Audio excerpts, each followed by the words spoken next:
Thanks for staying tuned. For as long as memory serves us, the Niger Delta has been at the heart of Nigeria's oil wealth, yet also at the heart of the conversations around transparency and the transparency debate. Now, billions of dollars in crude sales continue flowing from the Niger Delta into the federal coffers. The question is how much really trickles back to the people whose lands bear the burden. Now, further questions are if transparency in oil revenue truly still means what we know it means, will it translate to benefits for the Niger Delta? And will it also mean accountability, better development outcomes, and trust for the people? We answer these questions with an oil and gas expert and advocate, himself also president, IBOM Community Development Stakeholders Forum, IBCODEF, Captain John Etim joins us on the program. Thank you very much for coming on the program. Thank you, sir. I just realized that our earlier guest was also Etim, and I'm wondering if you guys are related. You're welcome. Thank you. Well, this conversation is one that we will not stop having as long as the Niger Delta region remains the hub where all of the oil wealth flows from. Now, recently the NPCL had announced and recommitted itself to its monthly release of its reports, of financial reports and revenues being generated, of course, also profits and all of that. Then we want to look at it holistically in the area of how this reform will impact the Niger Delta region and bring about the much needed growth and development in the region. When you look at the region now, would you truly say that the fortunes are better compared to what it was some years before? Well, I want to sincerely thank Mr. President Tinubu for setting up that new management team of NNPC. I want to also salute the effort of the managing director, group managing director also. He has tried his best, but their best to me is not enough because there are some communities in the Niger Delta that are still living in darkness. You see, they have come up with PI-18 that's supposed to have gone around the entire Niger Delta region, but some areas were still omitted. So, to some point, I would say the man has done his best, but we, the people, we need to also encourage him. For them to be giving report monthly from their own sector, to me, is a welcome development because the thing that really sustains the Nigeria economy is from the Niger Delta region, and the people in Niger Delta region have not been taken good care of. Most of them have not been taken good care of. So if the NNPC can be giving report monthly, I think it's a source of encouragement to some people.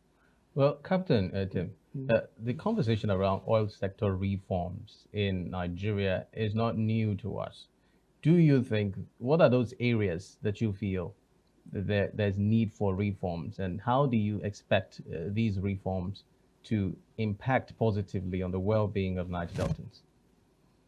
Well, like I said earlier on, I may say I am happy with the NNPC setting, and the area I really want them to touch is still this PIA thing, because some communities have been omitted, mostly in Akwa Ibom, but I don't know other parts of Niger Delta.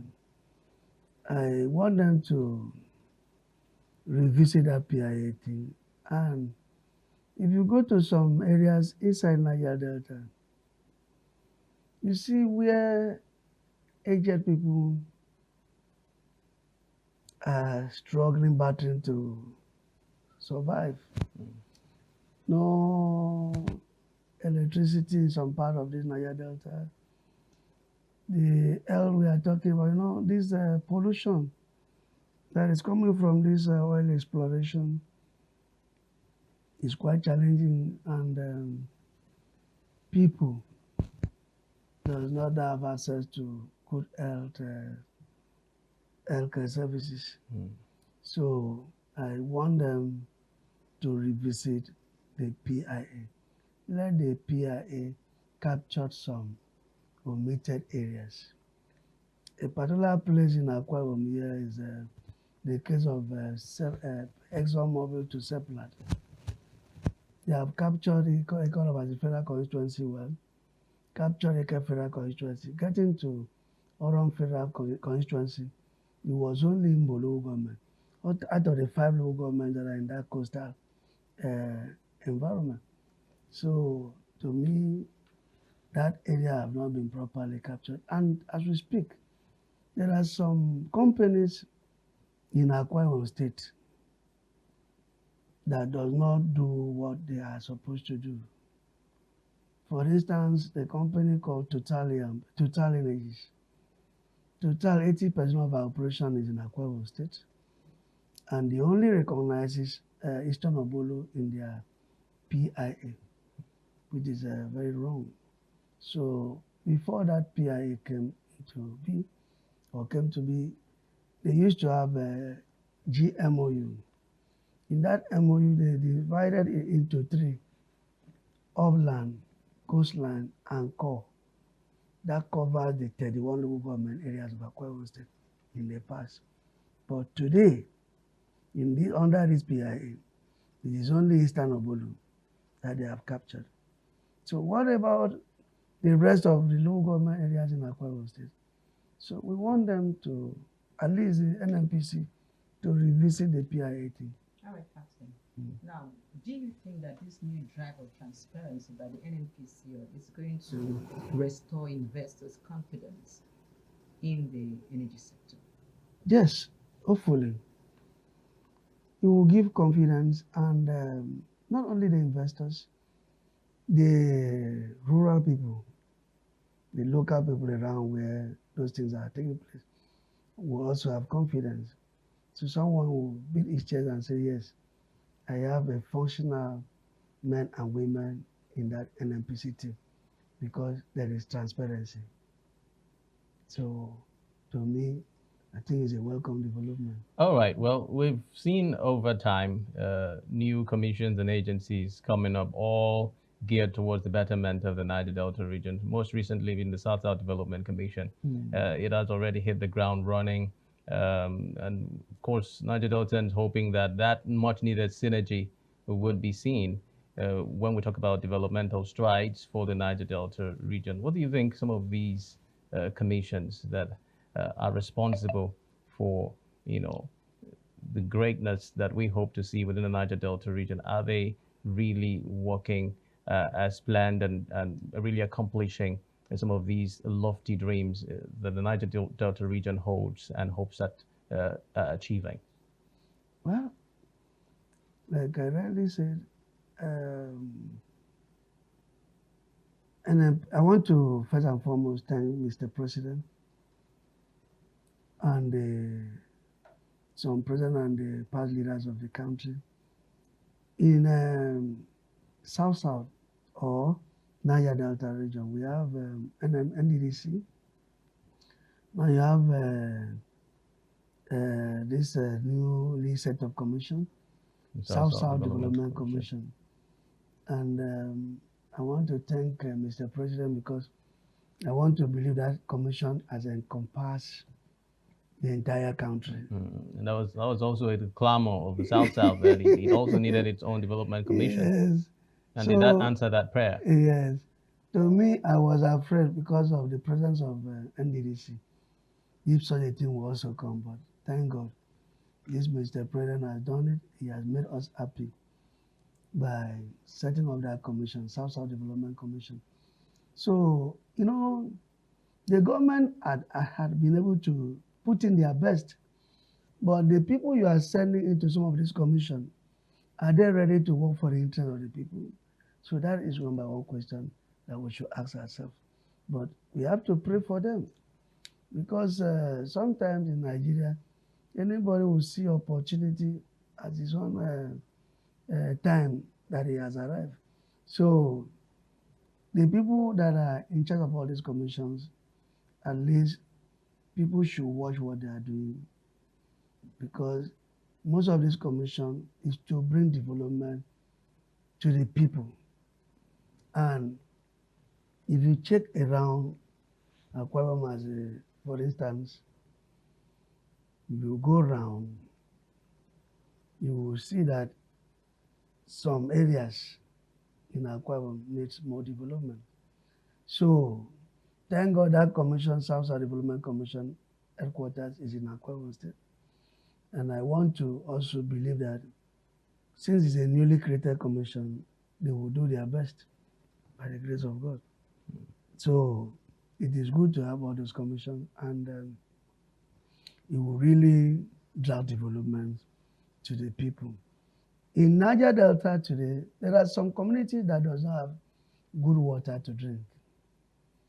There are some communities, if you go there, they are using a wooden bridge. They kept these palm trees and woods to cross some small rivers. So at least commissions like this should be able to give them bridges and culverts. All right, Captain. There are some controversies surrounding the mismanagement of funds when it has to do with the cleanup of the Niger Delta region. Now we have an NNPC boss who has come up with some idea in terms of transfers. Do you think he should transcend this energy to that area in terms of the mismanagement of funds when it has to do with the cleanup of the Niger Delta region? Well, I give a very big kudos to the NNPC boss because what people are looking for, number one, development, two, transparency. So, like the area of cleaning up in Niger Delta and all of that, I've been hearing stories of cleanup of Ogoni. Up till I don't know if anything tangible have been happening in that place. It is not only in Ogoni, even coming down to Akwa Ibom State. There are spillages every time in that Ekes Interior District. And the affected fishermen, they have not properly taken care of. They will say a particular company will do this, will do that, and they will not do it.